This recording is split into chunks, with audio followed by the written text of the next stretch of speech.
મારા ચાહક મિત્રો, પદદર્શક ચેનલમાં હું બિપિન કે સોની આપનું સ્વાગત કરું છું.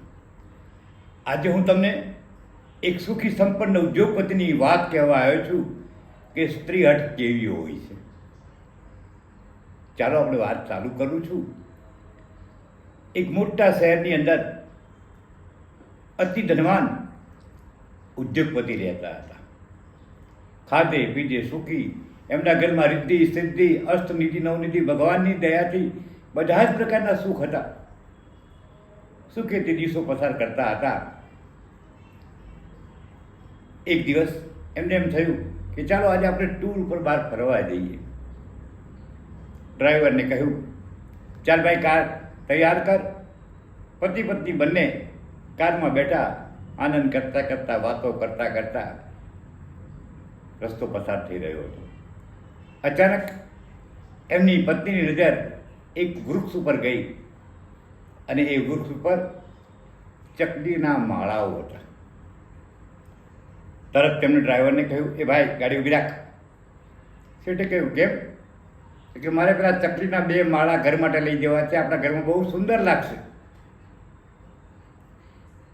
શેઠે ડ્રાઈવરને હુકમ કર્યો, જા ભાઈ, ઝાડ ઉપર જા ને 2 ચકલીના માળા લેતો આવી. ડ્રાઈવર ત્યાં ગયો, પણ જોયું તો ઝાડ બહુ ઊંચું હતું, માળા હાથમાં અંબાઈ શકે એવા હતા નહીં. પાછો વળે છે. શેઠને કહે છે કે આ તો ઝાડ બહુ ઊંચું છે, માળા લેવાય એવું નથી. શેઠ કહે છે, વાંધો નહીં, જો સામે પેલા છોકરા રમે છે ને, એ છોકરાને બોલાવી લાય. ડ્રાઈવર જાય છે, છોકરાને બોલાવી લાવે છે. છોકરાને કહે છે કે બેટા લે આ 20 રૂપિયા, તું મને આ ઝાડ ઉપરથી 2 ચકલીના માળા ઉતારી આપ. છોકરો કહે છે કે ના, સારું, લે આ 50 રૂપિયા, બસ હવે તો ઉતારી આપીશ ને. છોકરો ના પાડે છે અને છોકરો ત્યાંથી જતો રહે છે. થોડી વાર થાય છે, વળી પાછા શેઠ ડ્રાઈવરને કહે છે, જા પેલા છોકરાને બોલાવી લાય. છોકરાને બોલાવી લાવે. જો ભાઈ, આ 2 ચકલીના માળાના માટે હું તને 2000 રૂપિયા આપું છું, પણ તું મને ચકલીના માળા લાવી આપ.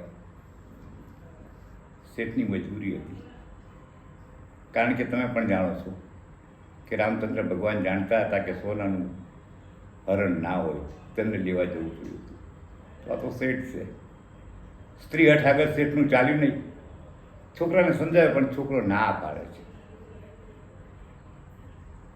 શેઠાણી પણ અકળાય છે. કંટાળી જાય, ચાલો પાછા ઘરે. બંને ઘરે જાય છે. બીજા દિવસે શેઠ ડ્રાઈવરને કહે છે, જા પેલા છોકરાને જાને મારી ઓફિસમાં બોલાવીને લાય. ડ્રાઈવર જાય છે.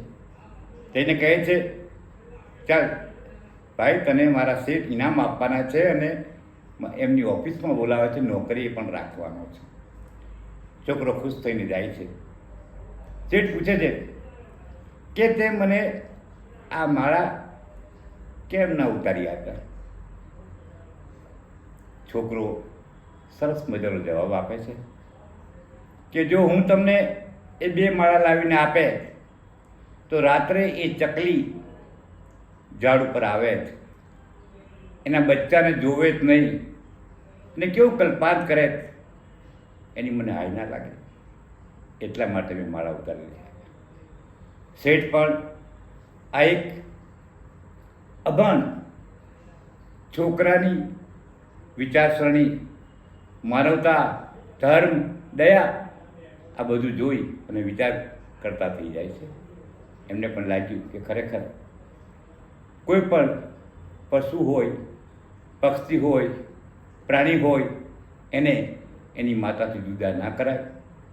તેઓ મિત્રો, આ વાર્તા આપણને એટલો સરસ બોધ આપે છે કે અબોલ જીવ હોય એને પણ જેમ તમને તમારા સંતાનો વાલા હોય છે ને, એટલા જ એમના બચ્ચાઓ વાલા હોય છે. તો કદાપી આવું કૃત્ય ન કરશો કે જેથી કોઈ પક્ષી એની માતા બચ્ચાથી અલગ થાય. મિત્રો, આ વાર્તા આપણને ઘણું બધું શીખવે છે. આપણામાં માનવતા હોવી જોઈએ, દયા હોવી જોઈએ. આપણે આપણા ઘરને સુશોભન કરવા માટે કુદરતના પર્યાવરણને નુકસાન પહોંચાડવાનું કૃત્ય ન કરવું જોઈએ. કારણ કે આ પર્યાવરણ જ આપણને જીવન, રક્ષણ, પ્રાણવાયુ અને જરૂરી બધી વસ્તુઓ આપે છે. મિત્રો, મારો આ એપિસોડ તમને ગમ્યો હોય લાઈક કરજો, શેર કરજો, સબસ્ક્રાઈબ કરજો. જય શ્રી રામ.